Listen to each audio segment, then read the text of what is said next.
इस वक्त हम मौजूद हैं रामपुर के पानदरीबा में। यहाँ पर हम बात करेंगे रामपुर विधानसभा उपचुनाव के ऊपर। हमारे साथ कुछ लोग हैं, हम उनसे सीधे तौर पर बात करेंगे। जी, क्या नाम है आपका? मेरा नाम जावेद है। जावेद साहब, रामपुर में उपचुनाव चल रहा है, क्या कहेंगे?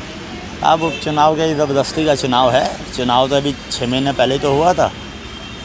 अब सीट हटाने था इनको, ये चाह रहे हैं किसी भी तरह से हम सीट जीत लें, और कोई चुनाव का कोई मकसद नहीं है।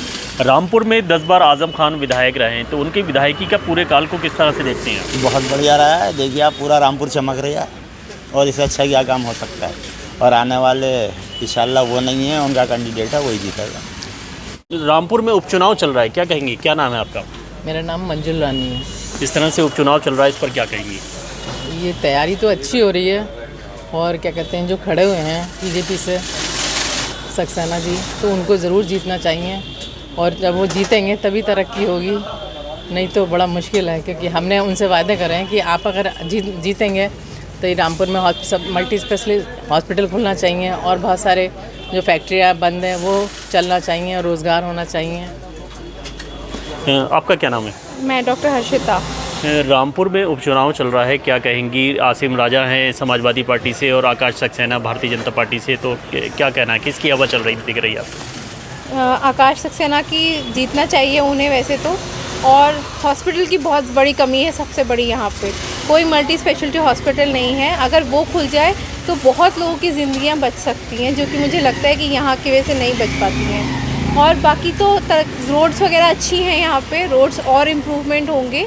लेकिन एक सबसे बड़ी जो कमी लगती है, होटल्स बहुत अच्छे हैं, लेकिन यहाँ पे मल्टी स्पेशलिटी हॉस्पिटल नहीं है। बीइंग अ डॉक्टर मैं ये सजेस्ट करूँगी कि एक हॉस्पिटल ज़रूर होना चाहिए जो कि बहुत अच्छे से चले। रामपुर में जो चुनाव होता है वो किन मुद्दों पे होता है? मुद्दे वैसे तो यही रहते हैं मुद्दे कि सड़कें अच्छी हों, तरक्की हो, शहर की तरक्की हो ओवरऑल। लेकिन शहर की तरक्की में ये सब चीज़ें आती हैं। अच्छी रोड्स होनी चाहिए, अच्छे पैसेज। अब जैसे आजकल चुनाव की वजह से काफ़ी जगह पे डाइवर्जन कर दिए हैं रोड्स के। एक पार्किंग की बहुत बड़ी समस्या है, यहाँ पे पार्किंग नहीं है, कहीं पे कुछ हम खड़े ही नहीं कर पाते, कहीं जा ही नहीं सकते हैं। छोटी छोटी जगहों पे जाने के लिए बहुत रिक्शे की या फिर पैदल की सहायता लेनी पड़ती है, वो सब इम्प्रूव होना चाहिए। तो मुझे लगता है कि ये सब कुछ हटके और थोड़ी सी पार्किंग ज़्यादा बढ़ जानी चाहिए। काफ़ी सारी समस्याएं हैं। क्या नाम है आपका? साहब मेरा नाम आयान खान है जी। देखिए, रामपुर में उपचुनाव तो चल रहा है, लेकिन अभी हमारे एक चाचा खड़े हुए थे, उन्होंने एक बात कही कि ये ज़बरदस्ती का चुनाव है। इन्होंने सीधा सीधा न्यायालय पर आरोप लगाया है। आज़म खान साहब की सदस्यता जो गई है वो न्यायालय के आदेश पर गई है। कहीं ना कहीं कागज़ों में कहीं ना कहीं उनकी कमी रही, इसी वजह से उनकी सदस्यता रद्द करी गई है। अब जैसा कि आप देख रहे हैं, आए दिन भाजपा में मुसलमानों की ज्वाइनिंग हो रही है अब्दुल के नाम पर, और अब्दुल अपना पूरा हक अदा करेगा। पहले आज़म खान साहब के साथ आवाम थी रामपुर की, आज भारतीय जनता पार्टी के साथ जुड़ रही है, और अच्छे से काम करेंगे हम लोग। पूरी उम्मीद है हमें कि हम अपने मुसलमान भाइयों को समझाएंगे, और उनकी समझ में भी आएगा कि क्या सही है और क्या गलत है।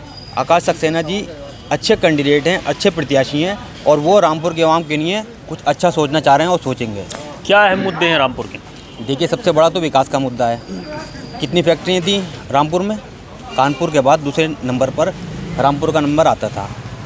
अब कुछ दिन पहले जो हमारे भाजपा के प्रत्याशी हैं श्री आकाश सक्सेना जी, उनसे बीके मोदी जी की मुलाकात हुई है, जो बहुत ही प्रसिद्ध फ़ोटो हुआ। उनके साथ वो बातचीत भी हुई, और वो मोदी जी से, जो बहुत बड़े कारोबारी हैं, उन्होंने आकाश सक्सेना जी को आश्वासन दिया है कि आप जिस दिन चुनाव जीत कर आएंगे, उसी दिन उसके 1-2 घंटे बाद ही मोदी फैक्ट्री में काम शुरू हो जाएगा, और उसके बाद कम से कम रामपुर की 2000 आवाम उस फैक्ट्री में रोज़गार करेगी और उसका परिवार पलेगा। अच्छा, और हैं भाई साहब हमारे साथ। क्या नाम है चाचा आपका? मोहम्मद इकबाल। इकबाल साहब, रामपुर में उपचुनाव चल रहा है, क्या कहेंगे आप? ये चुनाव जो है ये एक ज़बरदस्ती लादा गया है, और मैं समझता हूँ ये गलत है, और इसमें हमारे सरकार का ज़्यादातर हाथ ही है इसमें। और आज़म खान को ज़मीन में घुसेड़ने का एक तरीका इस्तेमाल किया गया है, और वो हम लोग इसको पसंद नहीं करते। और भाई साहब हैं हमारे साथ। क्या नाम है आपका? सोहेल अख्तर। सोहेल अख्तर साहब, रामपुर में उपचुनाव हो रहा है, क्या कहेंगे पूरे पर? मैंने परसों भी गया था, ज़बरदस्ती चुनाव हो रहा है। ये हार्ड स्पीच के मामले में तो और भी बीजेपी के नेता ने बड़े बड़े हार्ड स्पीच करी है, उन पर कोई केस नहीं करा। ये बदले की भावना है, किसी सूरत से आज़म खान को दफन कर दो। हड्डर्मी है सीट जीतना, और क्या है। तो क्या ऐसे इलेक्शन से फ़ायदा, बार बार इलेक्शन। जब सीट जीती भी थी, अभी 5 साल का टाइम था, उस वक्त मुकाबला कर लेते। अब ऐसे मुकाबला करने से क्या फ़ायदा। रामपुर में अहम मुद्दे क्या हैं? मुद्दे क्या है, मुद्दे तो विकास के ही हो चल रहे हैं। 10 साल बीजेपी सरकार की, कौन सी विकास का काम हो गया, कौन सी ग्रांट लगी बीजेपी की। कितने कितने घोषणा कर गए योगी जी स्टेडियम के मैदान पे। क्या क्या घोषणा की हैं अभी? उन्होंने कहा था इतने करोड़ रुपये रामपुर देंगे, दिया कहाँ कहाँ हुआ, लगा कोई लगा। जब भी आए रामपुर को कुछ हुआ हो तो बताइए। ये तो उन्हीं के सारे काम कराए हुए हैं। अब किनको जो कुछ जाति उनसे नफरत रखते हैं, ये हालत है। अब ये पार्टी में तो अदल बदल होते रहते हैं, अब्दुल जाए या कोई जाए, इससे क्या असर पड़ता है। आपकी क्या राय है इस पे, जिस तरह से ये भाई साहब अब बोल रहे हैं? अब्दुल जो है 5 तारीख को इंशाल्लाह ताला तय करेगा कि आज़म खान से नफ़रत है या किसी को मोहब्बत है। जब आज़म खान साहब से लोगों की मोहब्बत थी तो लोगों ने उनको कामयाबी बनाया। अब आज़म खान साहब से लोग नाराज़ हैं और इसका जवाब हम 5 तारीख को देंगे। क्या नाम है आपका? मोहम्मद वसीम। वसीम साहब, रामपुर में उपचुनाव चल रहा है, क्या कहना है आपका? आज़म हाउस वोट देंगे। क्या वजह है? वजह कुछ भी नहीं, अच्छा कैंडिडेट है वो। क्या मुद्दे हैं रामपुर में? मुद्दे बहुत बढ़िया हैं। क्या क्या कमियां हैं रामपुर में? किस मुद्दे पर चुनाव होता है अब तक? ये तो हम में बेवजह मुद्दा रखा गया है उनको दबाने के लिए आज़म हाउ को, और कोई वजह नहीं है। रामपुर विधानसभा उपचुनाव चल रहा है, लोगों में उत्साह है और लोकतंत्र का उत्सव है। लोग बढ़ चढ़ के इसमें हिस्सा लेंगे जैसे लेते चले आए हैं। और रामपुर में हर तबके का, हर वर्ग का वोट मेरे हिसाब से समाजवादी पार्टी के प्रत्याशी को मिल रहा है और जीतेंगे। आज़म खान की विरासत और रामपुर की मोहब्बत, दोनों चीज़ें बरकरार रहेंगी। अहम मुद्दे क्या होते हैं रामपुर के? रामपुर में देखिए, अहम मुद्दे भाईचारे का सबसे बड़ा मुद्दा है। यहाँ की गंगा जमनी तहजीब बनी रहनी चाहिए। सारे लोग अपने हैं। चुनाव आज है, कल चुनाव नहीं होगा, हम लोगों को सबको साथ में रहना है। तो ये लोगों को अपने ऊपर छोड़ देना चाहिए कि वो किसको वोट करें। मेरी अपनी चॉइस है, आपकी अपनी चॉइस होगी, किसी तीसरे की अपनी चॉइस होगी। तो लोग, मेरा अपना मानना यह है कि लोग समाजवादी के कैंडिडेट को ज़्यादा पसंद कर रहे हैं। इनका कहना है भाई साहब का समाजवादी पार्टी के कैंडिडेट को ज़्यादा पसंद कर रहे हैं। जी, आप क्या कहेंगे? कैंडिडेट को पसंद करना अलग चीज़ हैगी और विकास चीज़ अलग हैगी। जिसकी सरकार है, अगर आप उसके हाथ में ताकत देंगे तो मुझे पूरी उम्मीद है कि वो रामपुर के लिए बेहतर करेंगे। जो भी कमी है उसको आकाश सक्सेना जी पूरा करेंगे इंशाल्लाह ताला, हमें पूरी उम्मीद है। और अब्दुल उनके साथ खड़ा है, रामपुर के अवाम उनके साथ खड़ी है। इस बात का जवाब हम 5 दिसंबर को देंगे। ये भाई साहब बोल रहे हैं कि सरकार अगर होगी तो ज़्यादा अच्छा विकास होगा। आपका क्या कहना है? मैं इत्तेफाक नहीं रखता। सरकार तो पिछले 6 साल से है, क्या हो गया?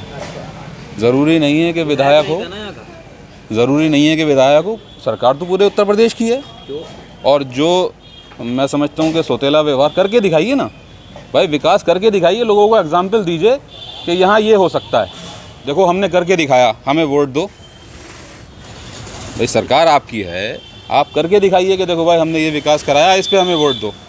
आज़म खान ने तो करके दिखाया और बेहतर करेंगे उसको। जी, ये बता रहे हैं भाई साहब के करके दिखाया है और सरकार ने अभी तक कुछ नहीं किया। देखिए, अभी तक विधायक नहीं था यहाँ का, और जो सांसद बने हैं उनको 3 से 4 या 5 महीने हुए हैं। ये भाई साहब कह रहे हैं कि कुछ नहीं करा। आप अभी RTI डालिए डिपो होल्डर्स के खिलाफ कि कितने लोग, कितने मुसलमान लोग, कितने अब्दुल लोग राशन ले रहे हैं। आप RTI डाल के सूचना लीजिए कि कितने मकान अब्दुल के बने। आप RTI डालने के बाद सूचना मांगिए कि जो आयुष्मान कार्ड था उसका लाभ कितने लोगों ने लिया। मैं इनसे आयुष्मान कार्ड और राशन और मकानों की जो है बताया है कि सरकार कर रही, क्या कहेंगे? ये केंद्र सरकार की स्कीमें हैं, ये उत्तर प्रदेश सरकार की स्कीमें नहीं है। माफ़ी चाहूँगा, जहाँ तक मेरा ज्ञान है ये उत्तर प्रदेश सरकार की स्कीमों में शामिल। ये है रामपुर का माहौल, और रामपुर का माहौल बहुत ही गर्म है। रामपुर विधानसभा चुनाव की और ज़्यादा अपडेट के लिए जुड़े रहिए TV9 डिजिटल से। रामपुर से गुलजार रहमान, TV9।